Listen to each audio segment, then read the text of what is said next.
Eto, good morning mga Lodi ah. Good morning sa inyong lahat dyan.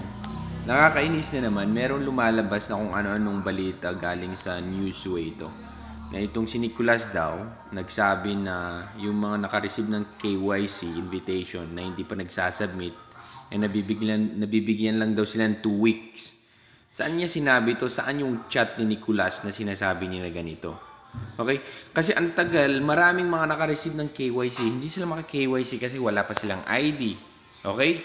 Yung mga iba, wala talagang ID. Yung mga iba, minors pa. Tapos, ganito, sasabihin, 2 weeks lang daw. Kung ano-ano pinagsasabi ng Newsways nito, ng sakit sa ulo.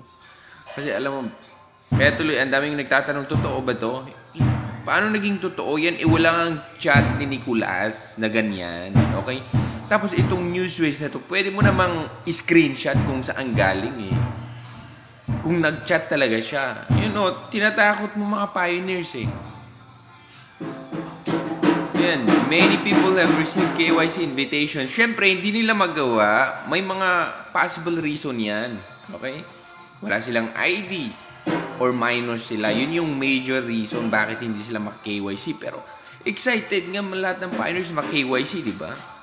Kaya, kung sino man, alam ko taga-Africa to eh. Itong may-ari ng Newsways eh. Ang sakit sa ulo nito minsan.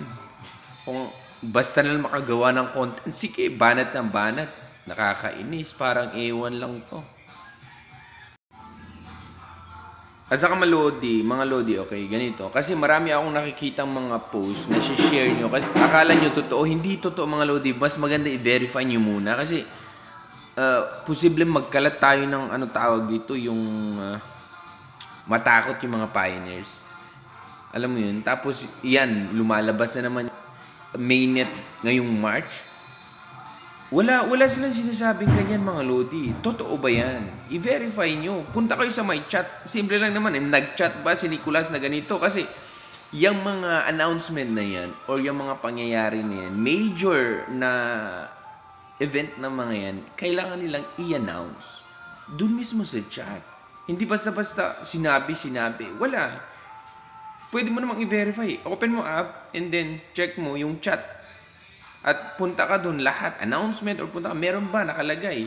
Kasi doon lahat pupunta or mag-update sila kung meron talagang official na gagawin nila or official talaga magagaling sa core team. Ganun lang mga Lodi, huwag tayong